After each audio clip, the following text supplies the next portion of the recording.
Or, what is it called? Caliber. Caliber. I always want to call it Cobalt. Well, they did buy Cobalt a few years ago. They buy everybody. That's what they do. All right, we got a question for you guys. We were thinking of 2 different topics for today. Which one do you think would have been a better topic? Crazy deals in the mortgage space or sexual harassment in the mortgage space? Which one do you think would draw more eyeballs? I'd be kind of curious to see what you guys think about that. But anyways, we can talk about both.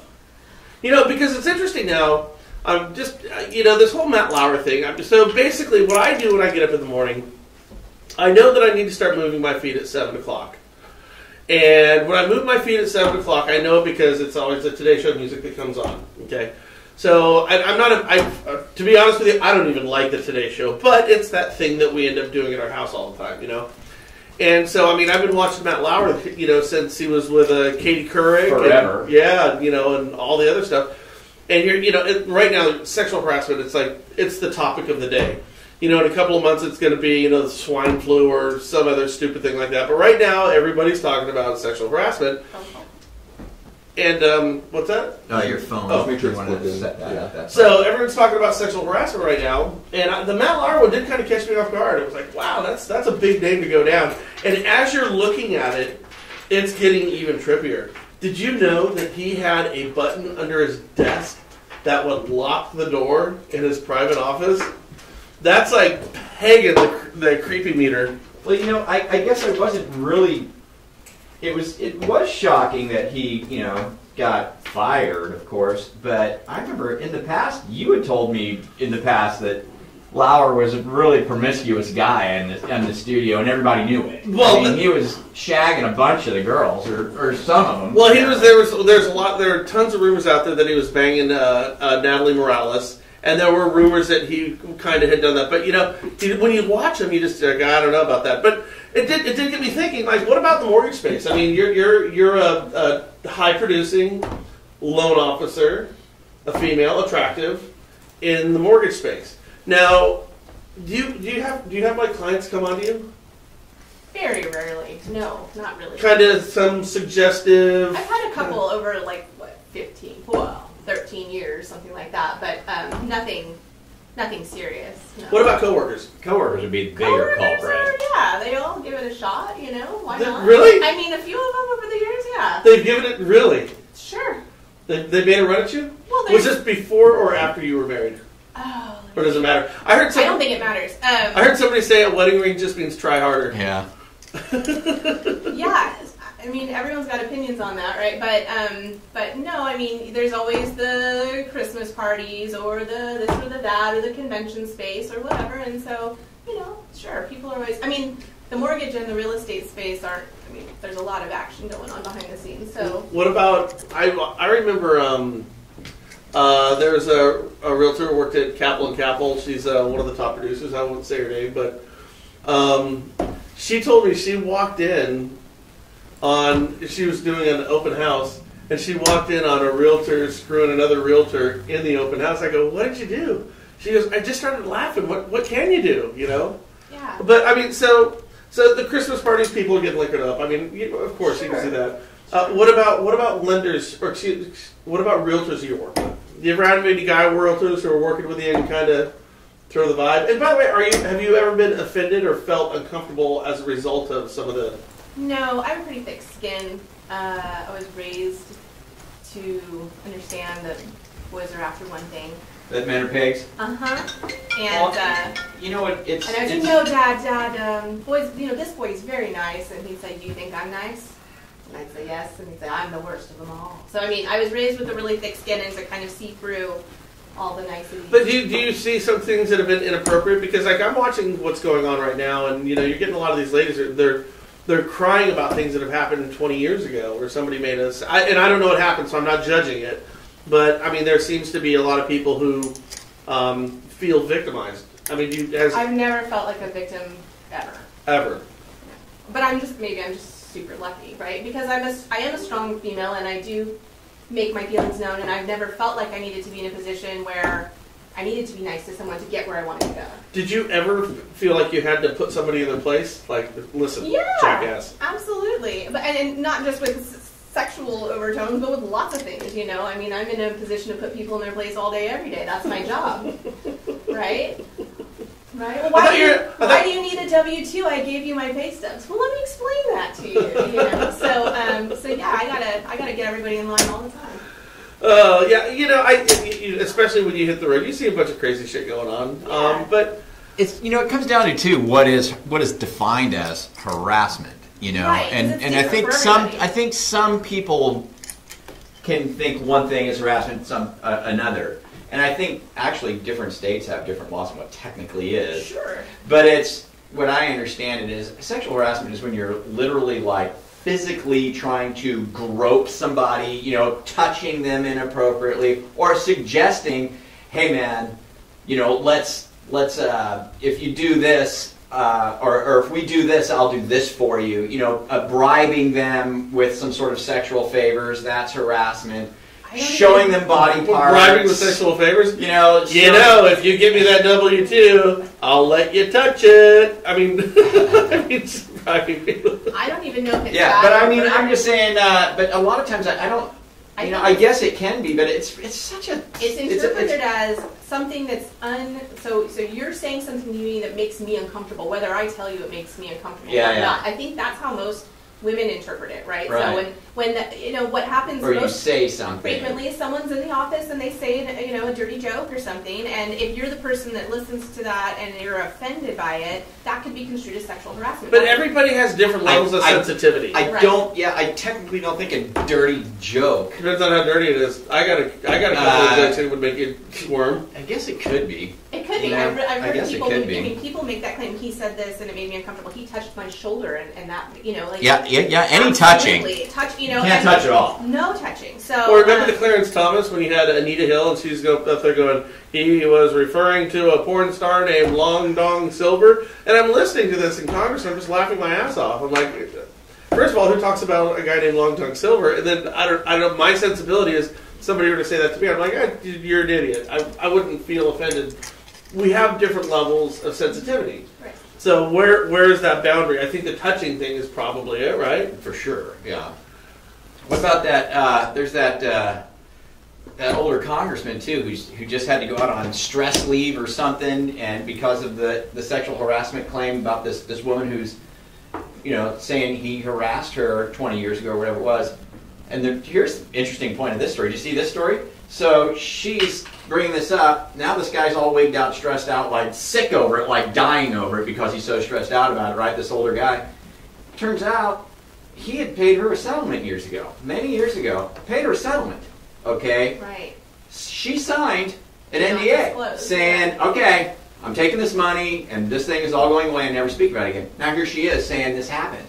Well, there's legal reporting. Well, there of that, certainly right? is. Yeah. Now, I'm thinking if that happened to me, you know, it's like, well, give me the money back, number one. Because Yeah. you signed something, and you take the money, and you said he's never going to say this again. I want the money back. Now I got to deal with the situation. Well, now you got to counter. But, yeah. But, stress.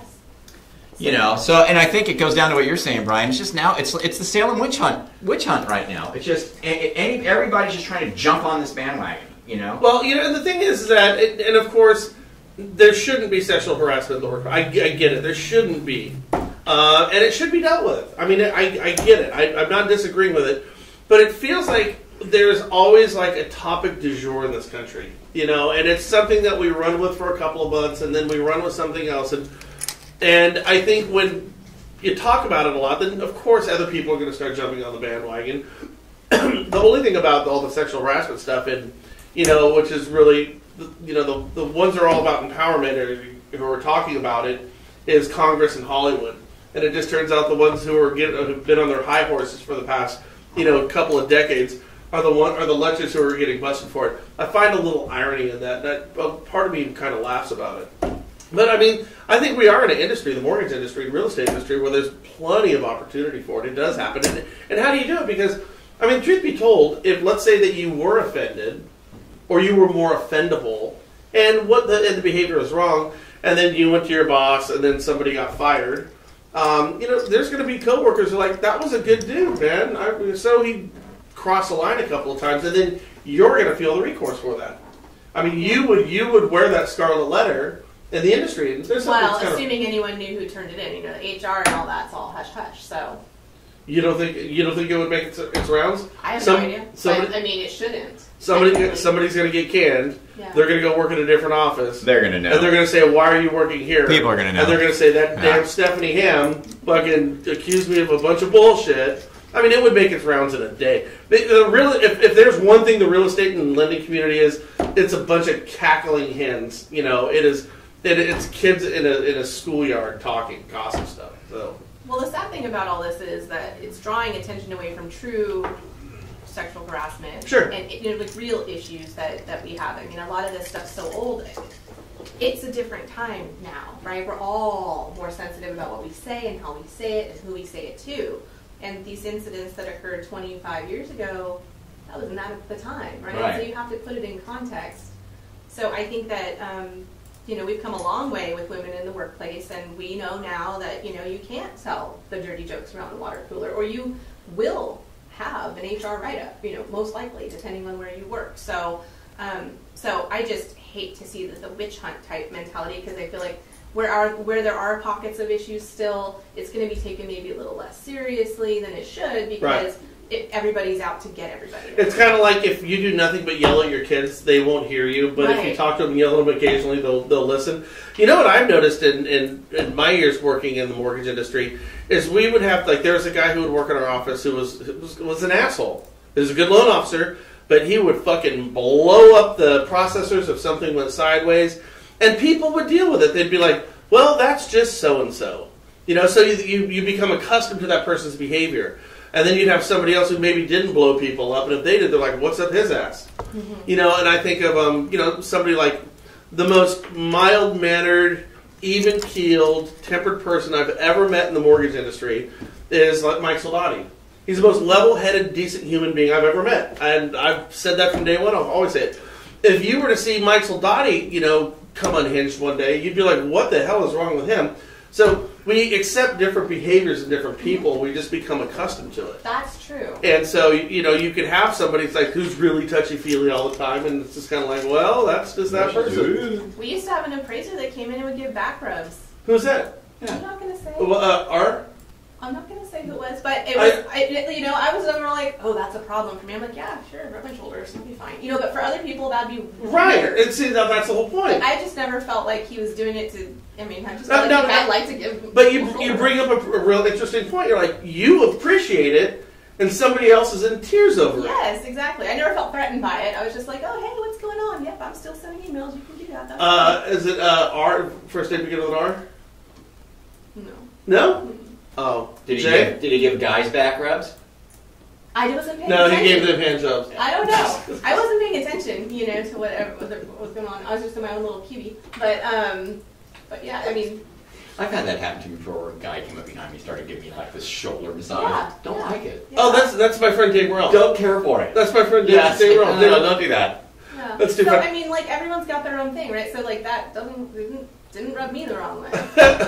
No, it rubbed you the right way, literally. Right. Okay, so let's talk about your business right now. Okay. So how many deals did you close last year? How many units did you do? 87 first mortgages. How many second mortgages? 2 or 3. Okay, so 87. So what does that come out to a month? About 8 a month? 7 a month? Something like that. 7 a month. That's a fantastic business. Mm-hmm. What are you going to do this year? About 70, so less. Okay. Why are you doing less this year than last year?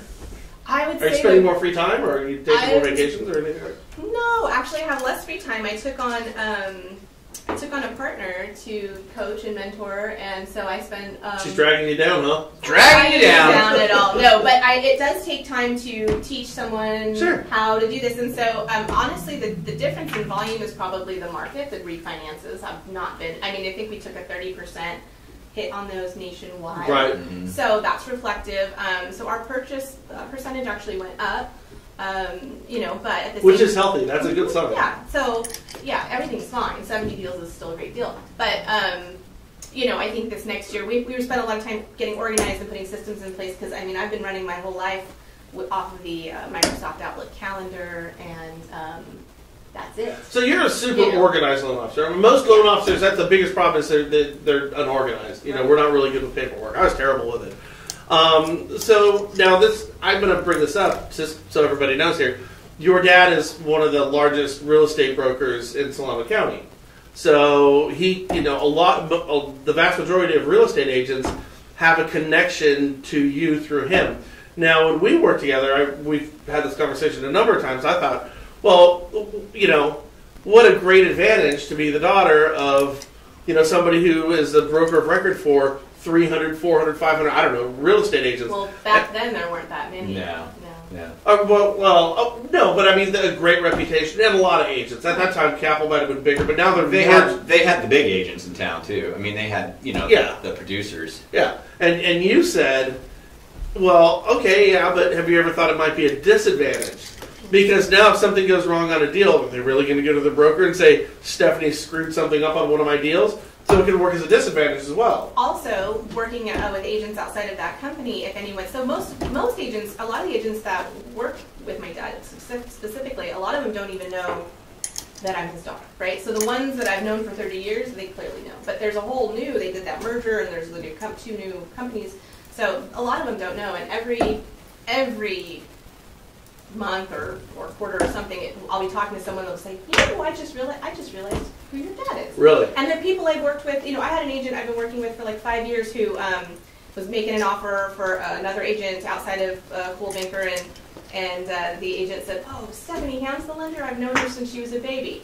And he told this agent who works for my dad that I've been working with for 5 years, that's Steve's daughter. He said, I had no idea. The agent called me up, I didn't know you were Steve's daughter. He's been working with you for 5 years? Yeah, because we don't advertise it. As soon as I got married, I changed my name right away. Like, it's definitely a double-edged sword. Agents outside of that company saw me as a threat, right? Because I'm going to take deals from them and give them over here. I'm not compensated in any way from the company, so it doesn't make any sense to do that, but things don't have to make sense for people to perceive them to be real. Well, and the reason I wanted to bring it up is just because, all right, you're doing 7 deals, a month as an individual producer, which is exceptional. It has nothing to do with... 5.8 this year. No, but it has nothing to do with, and it could possibly have hindered you. It might be a harder road for you to travel than somebody else. So, with that said, we got a lot of people here who aren't doing 7 deals a month. What do you attribute that to? What are your best qualities? Consistency. That you were trained by me. I was trained by Frank Garay. So probably off to a good start there. So anyone got going really well. Yep. And you're still here. I'm still here. I'm still here. That's a great springboard. So having somebody who knows what they're doing show you what to do was key. And then I was just consistent. I didn't even have a desk when I came to work for Frank. So I literally would come in every day, and sit in this tiny little conference room with my laptop, and I had a roller bag. Don't tell the CFPB, but I had a roller bag with all my files in it. Well, this was years and years ago. Before they existed, it was so cool. And very secure roller bag. And I would work every day out of that little QD, And then eventually we opened another office, and I got a little desk, But I was always consistent. I didn't need a desk to do business. And so I always get up and go to work. That's the big deal. I don't work from home. I go to the office where all my friends... I've always said that. Working from home just for me, it does. It's like, even, when I was in school, when you study, you go to the library because you're going to study there. I tried to study in my dorm. I had a keg of beer in my bedroom, and me and Chris would play Asteroids all night. We're going to study a while after the next game, that type of thing. Yeah. You go to the gym to work out, you go to the library to study, you go to the office to do your work. And that's just how it goes. So I go in every day, and I'm there, pretty early, like 9-ish, and then sometimes earlier, this morning earlier, and then I'm there every night till at least 5 and sometimes 6.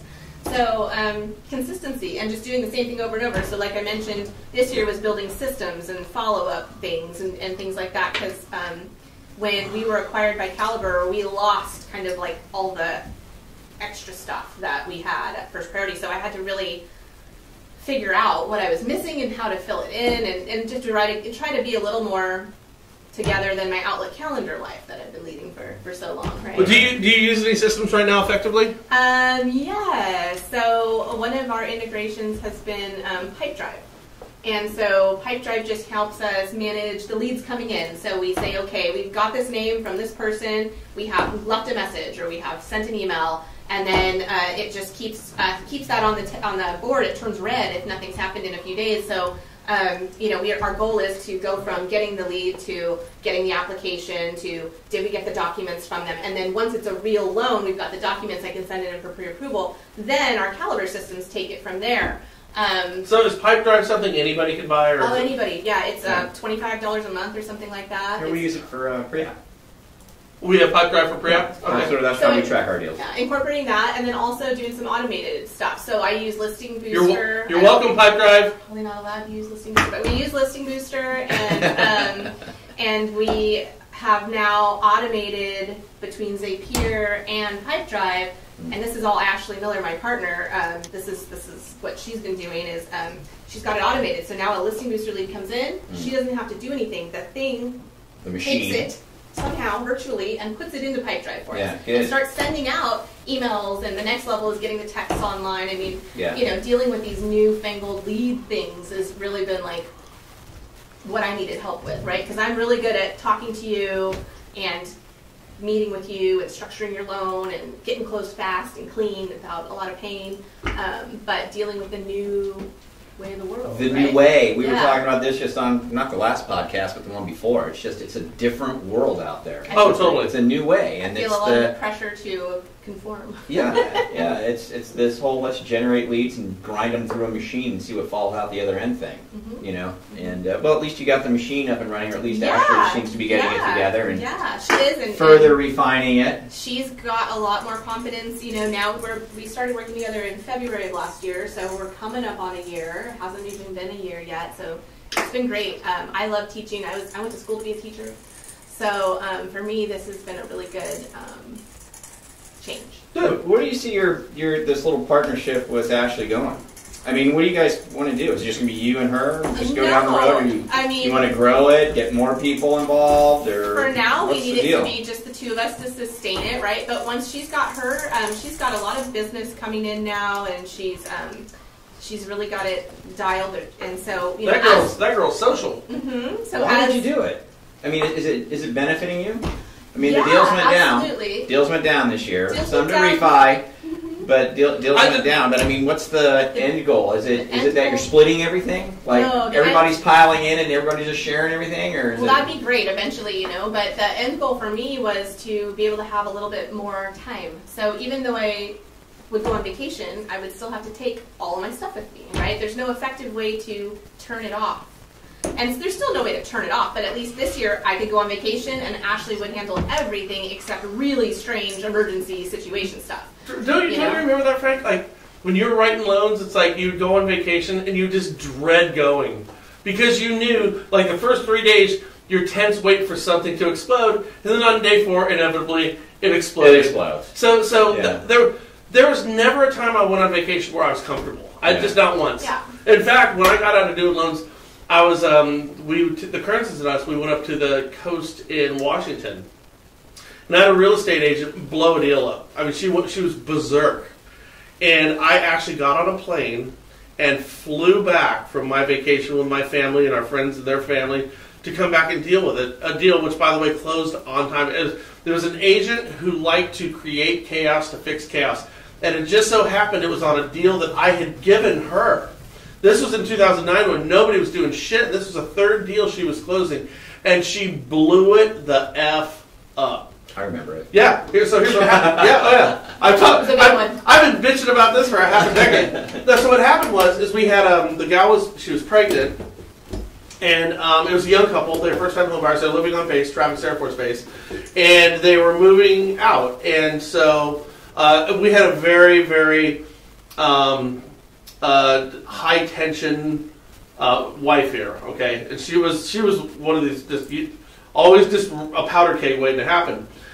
So as we're getting ready to close the deal, I said, okay, well, our doc's going to be out on this day. And she goes, well, that's not going to give me enough time to clean the house. Because if I don't clean on the on-base housing, he's going to lose rank for this. This is going to be horrible. And I can't do this is going to be horrible. I said, hold on. I said, I'll hire a cleaner to come in for you. I'm going to hire a cleaner to come in and professionally clean the thing.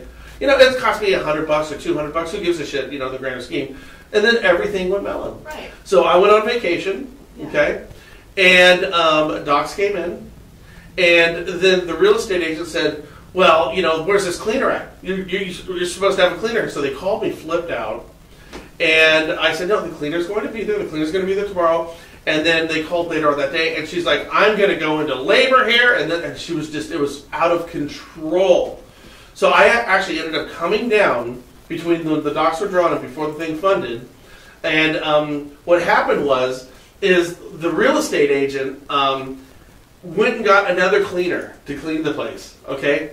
The other cleaner happened to be a real estate agent who worked with her who wasn't doing any business. Oh, no. So you see where this is going, right? Yeah. So she created a problem, got my client all worked up, fixed the problem by getting another cleaner, and then demanded that I pay for the cleaner, which I already paid for the other cleaner. So, at this point I'm like, it's not worth the fight. Here's your money. So I gave her $200, and she goes, my cleaner requires $400. I'm not kidding you. So I ended up giving her $400, $200 over here, to close this deal on a deal that I had given her. This is the third one. And when the thing was over, I'm not kidding you, she goes, so, you got another one for me? 0. I literally, I'm not kidding you, this is how I got out of loans. I looked at her, I said, no. And I was cranking. Remember, I was just cranking with my business. And I literally called every agent I knew right then and there. When my family was still in Washington, I said, I'm out. I'm done. Never again. So we're going to close this, but I'm close. I went home that night. I dropped $250,000 in income, to do Think Big, Work Small with Frank, which I was making like Nothing. like $12,000 a year. And I never slept so good in my life. Have no idea how I'm going to pay the mortgage. No idea on health care. Didn't care. So quality of life's important. Well, we talked about this yesterday. We always look at what our biggest lost commodity is. And everybody assumes it's money. I need more money and more money. I knew at the time I needed more time. So I have a 2-year-old and a 6-year-old, and so and your biggest lost commodity is time. I needed help, and Ashley had asked me to lunch, and she's like, "I'm going to make the leap. I'm going to be an originator. I've made the decision." And you picked a good one too, by the way. Thank you. And she said, "Well, the whole thing just seemed to line up just the way it was supposed to." So she said, I wanted to take you to lunch and find out what I need to do to be a successful loan officer, because she's worked in the office next to me for 8, 9, 10 years, something like that. And so I said, well, you got to work 7 days a week, you got to be available all the time, you've got to do open houses, you've got to do all these things, and you've got to join, get out there, you join the chamber, you join different things, and you just kill yourself for a few years, and then eventually you'll have some little steady flow, and then, from there you can start scaling back. You maybe don't have to work 7 days a week, you can, pull your 5 plus, so nothing faced her. She's like, yeah, okay, can do that, yeah, sure, sounds good. So, so does she do different tasks? Does your teams look like she's doing marketing, you're doing the stuff, or you're both doing your own origination? Well, and you both lean on each other for we both. So originally, like when we first started, the goal was let's get some systems going, let's figure this out. But obviously, coming from working by myself for so many years, I don't even know how to have a team, right? So it's been a lot of learning for me. Sure, you don't know how to teach somebody. Well, I mean, people come to me. In fact, I used to mentor new loan officers for Frank, and so I teach, and people always come in my office and ask me a bunch of questions and stuff. So I teach, but it's on a different scale now. Now it's here's what, because Ashley knows a lot. She knows generally how things work, but she's amazed at how much she didn't know, because there's like all these hundreds of thousands of details, and they all matter. Yeah. Right? So being able to see the details is really a skill. Because I don't care how detail-oriented you think you are, until you've done a mortgage. You've never. You really bring up an interesting point. On a loan, nothing is more important than the other. Right. Because you got to get it all. All of it. Your W-2 is not more important than a signature of occupancy. Right. My mentor, Bill Whitney, said it's like a mortgage is full of hurdles. And the thing is you have to clear every one of them. It's not like in a real hurdle race, if you knock one down and you still come in first, you can win the race. Right. I mean, not in a mortgage. Right. You must clear every single hurdle, so and that's just the way it is. The borrowers are like, I just started this new self-employed job, but I have an 800 credit score. Right. Yeah. That's great. So I explain, it's a puzzle. We have to have all the pieces before it's complete. Right. So that's great. You're doing excellent right here. Right. Now we're going to work on this piece. Yeah. Right? So, and then, because consumers really have no idea what goes into it. And they watch the TV and they say, I just typed some things into the rocket. But I get a loan. Or you got a car loan. And let's be honest, you could just walk in there, fog a mirror. To this day, you'll walk out with a car loan. Oh, it's true. I mean, you get a car loan. Oh, it's totally true. Yeah, Yeah, I always called it. It's a bike without a pedal. You don't have a bike with it. You have crap. You have nothing. A bike without a pedal is nothing. It does not move. Yeah. You ready? Let's go. Oh yeah. Okay. So we're going for 15. All right. So let me ask you this. So, how much did you make last year? What'd you I We just asked an insurance agent the same question yesterday, and she didn't tell him either. So don't feel Yeah, bad. she did. No, she didn't. She made less than 3 more than 2. Yeah. Okay. Did you make 100,000? Sure. 2, Sure. 3, Sure. 4, No. 350. Well, no, and we're right. We got a range. We got a good range. Okay. So above 300,000. Something like that. Goodness, Brian. So, well, I just think, I think it's a fair question. You're in the business of asking people what they make for a living. Yeah. So, what's good for the goose is good for the gander. Sure. So, the median sales price for a house here, What's wrong? it says something went wrong. We're having trouble playing the video. That says we have like 4 windows open. That's fine. Okay. It never So, no, it's so we have a median sales price in Vacaville of about 4, somewhere in there. 3, high 3s. Well, it's got to be somewhere around 460. Well, yeah. Nah. I don't know. I'll find it. You keep find talking. it. You find it. My median, my average loan size is 385. Okay. All right. Well, that would be a good. That's a good. That's a good 385. guesstimate. But, Yeah, And I think that would be right. Yeah. Well, what are the vast majority of your deals? So, like with What I Shut, 20% down, 10% down, Govy, what? I'm a pretty evenly split between government and conventional. So nowadays I have past clients that, for my first past clients, they all lost their houses, right? I started in 2004, and they all bought houses in 4, 5, 6, 7, then they lost them all. Right. So I had to rebuild all those past clients that you thought would just keep going. So now my past clients that bought in 8, 9, 10, 11, 12, they all have equity. So those guys are repeat business that have money now to put down and go conventional. But I still do a lot of first-time buyers, a lot of VA. Yeah, I'm pretty even split. So the median sales price in Vacaville is 418. Oh, is it okay? Yeah, so it's a little higher than what I thought it would be. I thought it would be high 3s. I thought that the 380 range was probably pretty accurate. But. They just raised our loan limit to 460. I know. So that's what, 125 of the median? Is how they calculate that? Something like that? Right, and my thing is they're talking about the new loan limits, and we're going to talk about it on our show. I'm like, look, if you don't know that they've got new loan limits, you have no business being in the loan industry. You're waiting for us to tell you. You're in trouble. Oh my God, Brian and Frank said that deal's back together. No. So you're making a little over 3. You're doing about 7. And by the way, just real quickly, one of the other reasons why you didn't do as much this year, you're not going to do as much this year, is people are staying in their houses longer, and that's priced into secondary. There's just less transactions to do. Right. So that's priced into secondary. we're just struggling to keep our toehold on what we've got. No, you're up. Oh. Because every lender got in the one. world is out pounding the pavement right now, trying to take market share, right? Because you don't earn market share, you take it. And we talked about this before. There were the same number of transactions as, like within 2 or 3, the same number of transactions as our loan officers in the city of Vacaville. How many loan officers are there in Vacaville? I forget what the number was, but it was like, wow, There's a lot of them, there's a ton of them. and more every day. Well, it's Battleship Row on Main Street down here in Vacaville. There's, like, seriously, what are there, about 6 lenders I know. within a 16th We got of a one right mile? next door, right here. Literally. What do we have more, Mexican restaurants or mortgage lenders? shops? It's pretty close. Probably mortgage shops. You think so? Probably, huh? Yeah, I'm thinking Vasquez, Los Reyes, the other little one right there in the row. You got more lenders than them. Oh, you do. You absolutely do. So, what are your goals for like the upcoming years? Do you want more business? Well, absolutely. We love more business, right? So now Do you still like writing loans? Do you enjoy your business? I love writing loans. That's my passion. I don't want to be a manager. I don't want to own an office. Bust. I don't want to have a side gig. I don't want to, do any of that. I like doing loans.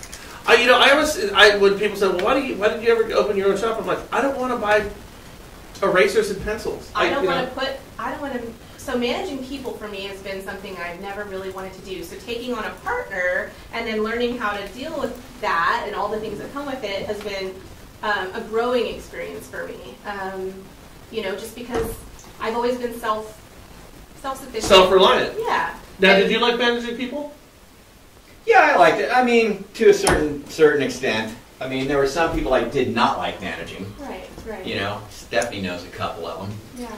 But, yeah, it was okay. Here's my thing with it, though. I never really got, everybody wants, and we talked about this on the podcast earlier, too. It's like, you become successful as an individual loan originator, then for a lot of people, they feel like, well, I want to go somewhere with this. So let me try to open my own shop. Let me hire some loan officers, and then it's going to be really cool. So they're going to do all these deals, and I'm going to make an override, and I'm going to make all this money off these guys. And if I don't do so well that month, it's not going to matter because I'm going to have all this business. It never works that way. Right. I mean, you could go talk to Jim Porter right now. Oh, yeah. Right? Or Glenn Beto or anybody else. You know what I mean? And they'll tell you it's a rat race. And it's always a rat race. And it's not the easiest thing in the world to do. It's really not. And the worst thing is, you've said this before, and it's true, is every LO who's got any kind of a pipeline got trouble. Right? Yep. There's trouble in that pipeline. It's something, there's trouble. You don't at know all what's times. coming, but something's coming. Now get 5 loan guys working for you. Their troubles are now your troubles too. And that's all you're dealing with. And so you're dealing with everybody's problems. That's like, remember Jeremy Forcier? Remember he tried to do it? And he went off, he had some LOs. And he went, you know what? Screw this crap. Remember the conversation you had with him? He fired them all. He fired all of his friends. So it hurts me to see you fail like this.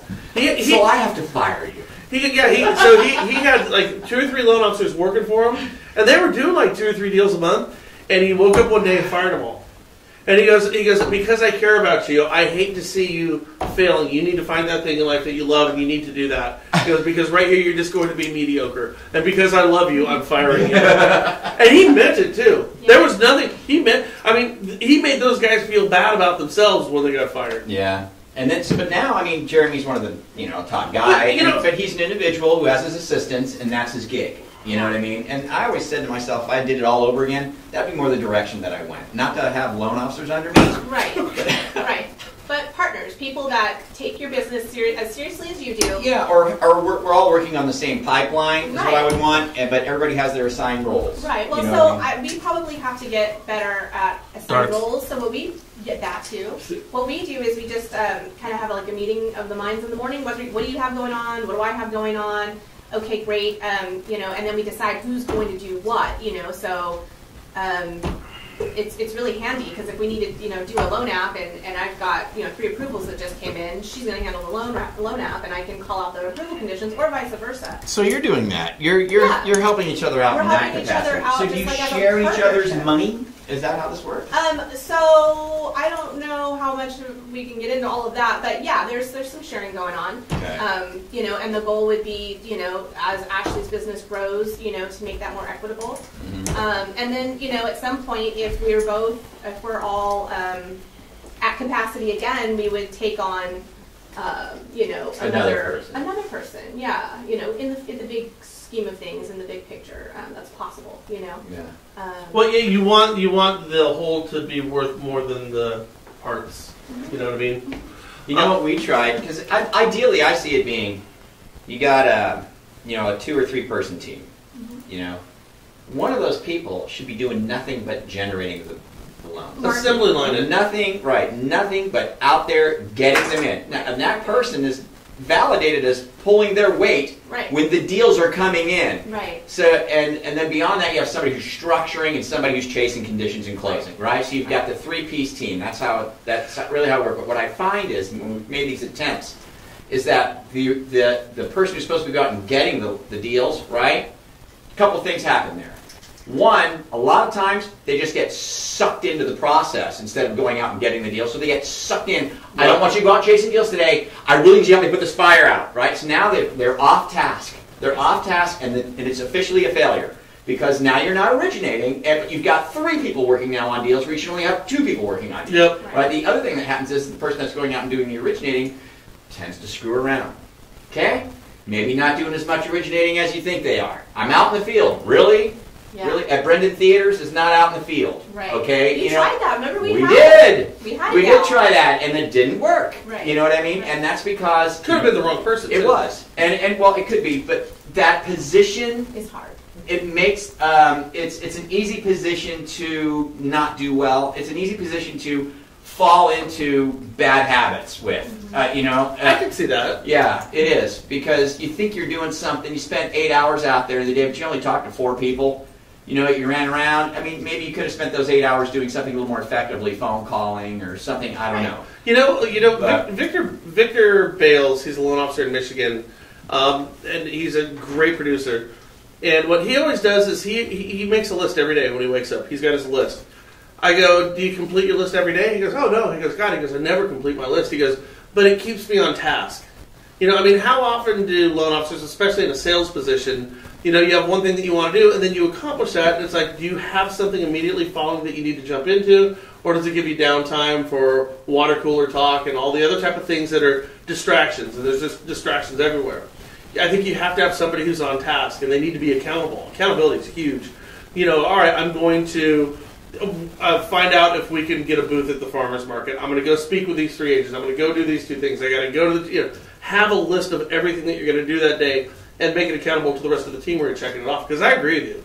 I mean, salespeople inherently are distractible. You know? Oh, they are. And you know, I tell you too, you remember the spreadsheet I use all the time, the Ask for the Business spreadsheet, where you put your dollar amount in that you want to earn, you do your conversion ratios all the way down. At the end at the bottom it says you need to ask for the business 27 times a day in order to hit that goal. Here's the truth. Numbers don't lie. Right. If you literally did physically ask somebody 27 times in a day, that means 27 times in a day you have to physically with some person say, do you know anybody else that I can help? Is there somebody you can refer me to? Right. Do you need any help? Right? You have to do that 27 times a day. If you did that though, the truth is, it would work. Sure. Well, you know, It would absolutely work. Sure. You just have to do it. Yeah. You know, and you have to find those 27 people to ask. And by the way, does how you ask matter? You know, because if you're talking with a past client, you say, hey, do you know anybody else who could use my services? And the knee-jerk is, no, not right now.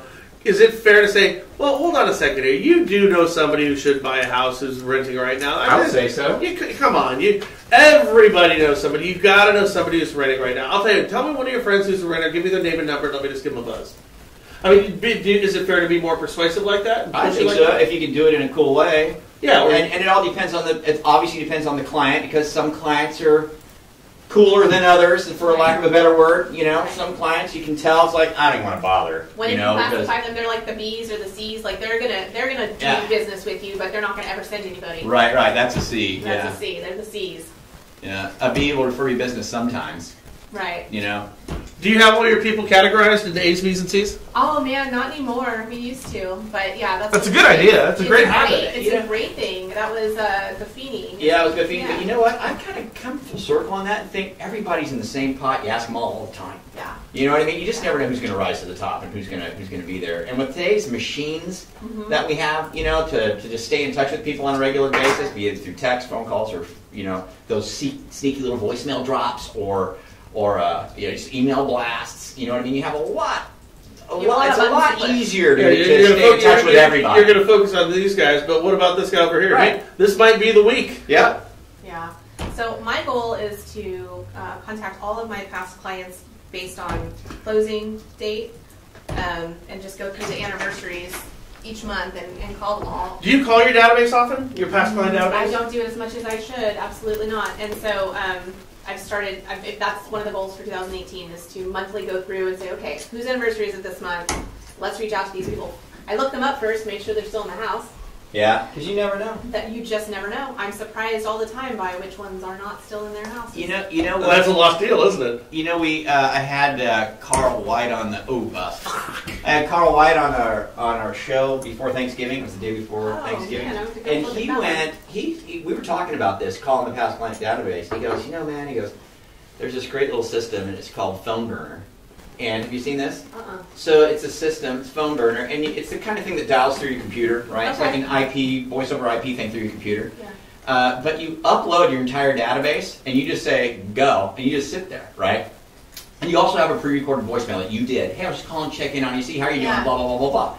So you say go, it just starts dialing. If somebody picks up, it transfers it into you instantly, and you're talking to them physically. But if it doesn't pick up, it immediately drops your pre-canned voicemail and goes on to the next call. And you just turn it on and turn it off. And he says with that system, if you just gave it, an hour a day, you would blaze through your database, no problem. Even if you just give it 15 minutes a day, you would probably call, at least 15 people. How sad is this? How sad is this? The only thing it's doing is it's stopping you from doing this, Right. and I know that would be brilliant. Well, it is, but it is dropping that voicemail, and Yeah. it is true. If you're physically doing it and you're leaving a lot of voicemails, the first couple of voicemails are pretty good and peppy, but by the last time it's like, that's Frankie.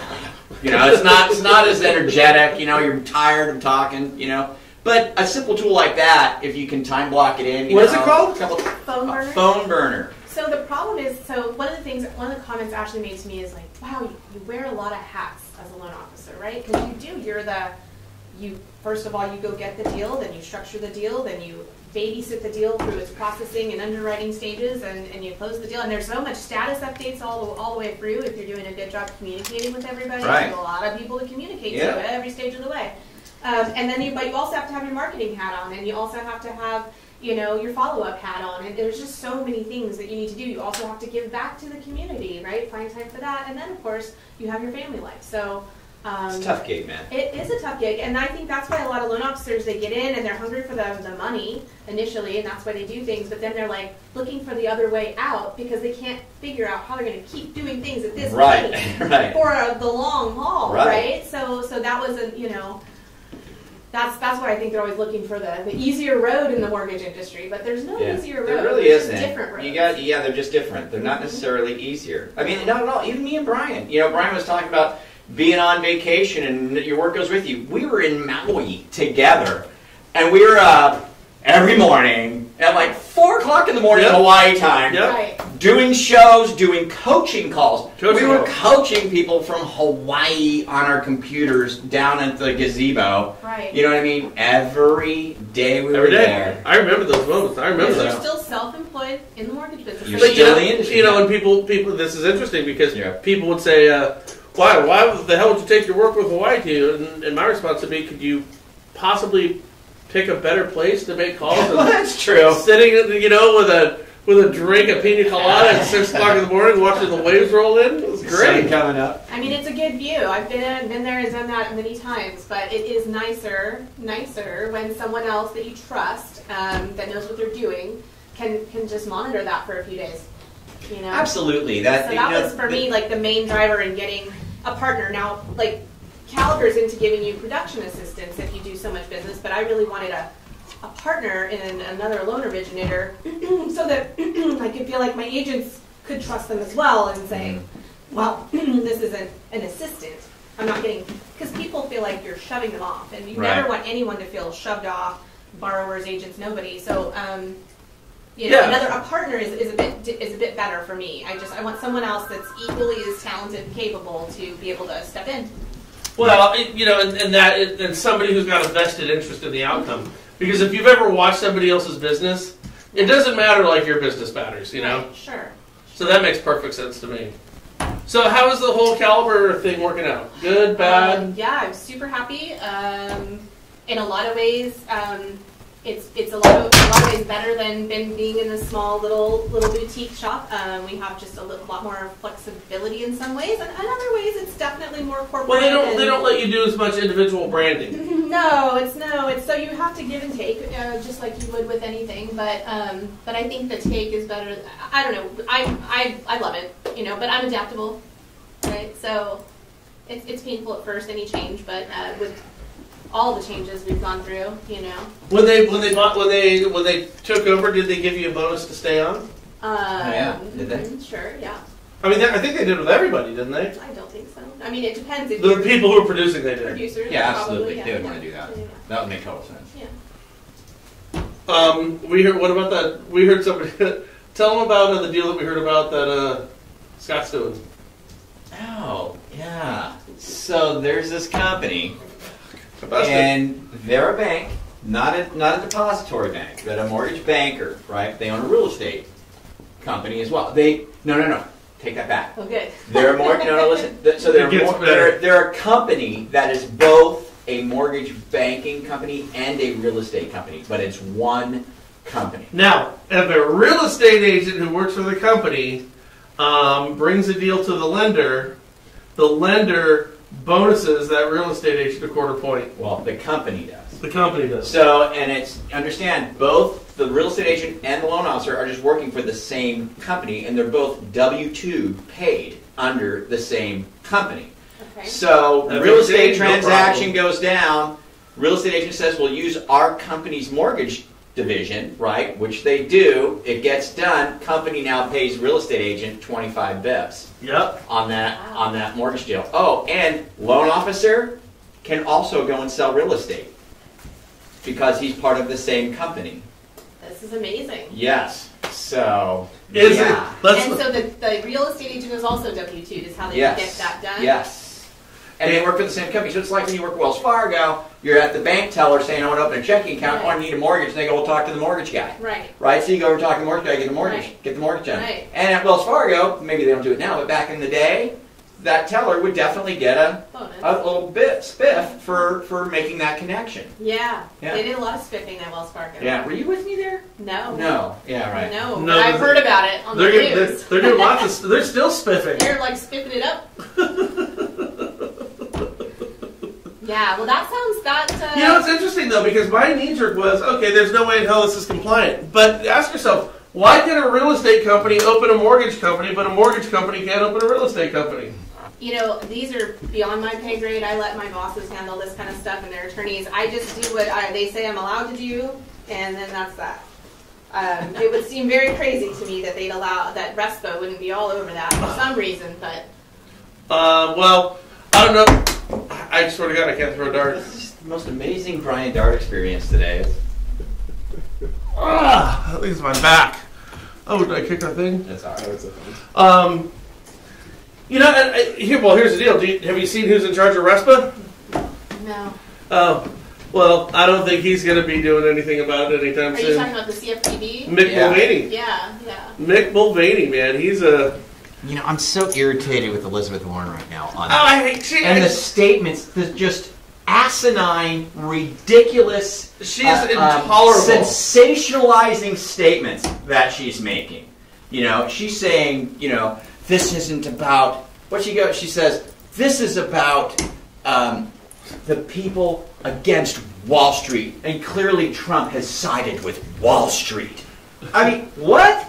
And here you got Mick Mulvaney, and when you hear the things that he has to say, they're the most common sense, level-headed things you've ever heard in your freaking life. Yep. It's like, yeah, we want regulation. Yeah, we want to protect consumers. Of course we want to do that. But we don't want to strangle capitalism because of it. We want to make sure everything is even and fair.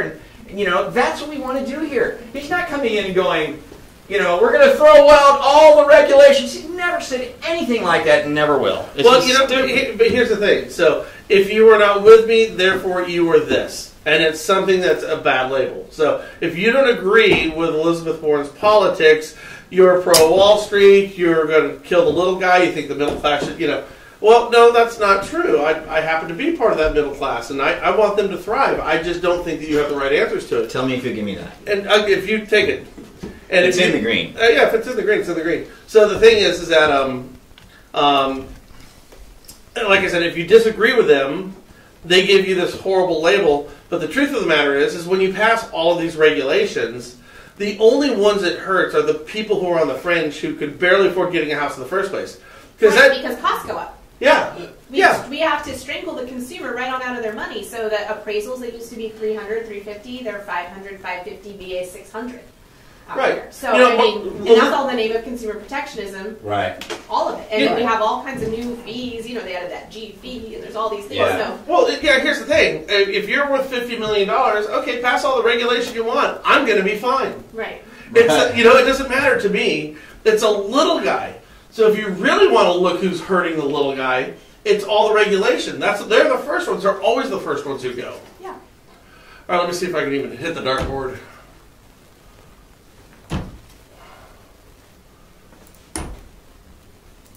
You know what? I'm gonna aim for anything but 15. I'll bet you I'll win. I just seriously, I can't see straight right now.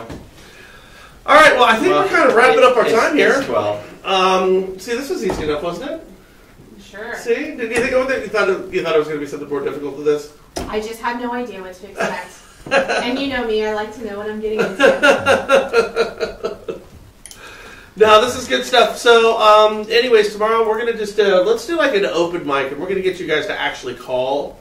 Tomorrow, Andrew, I want the number flashing at the bottom of the screen to get people to call up, and we'll just open it up and discuss whatever anybody wants to. Next week, we're starting to put together a really great list of stuff. Check out our previous podcast, guys.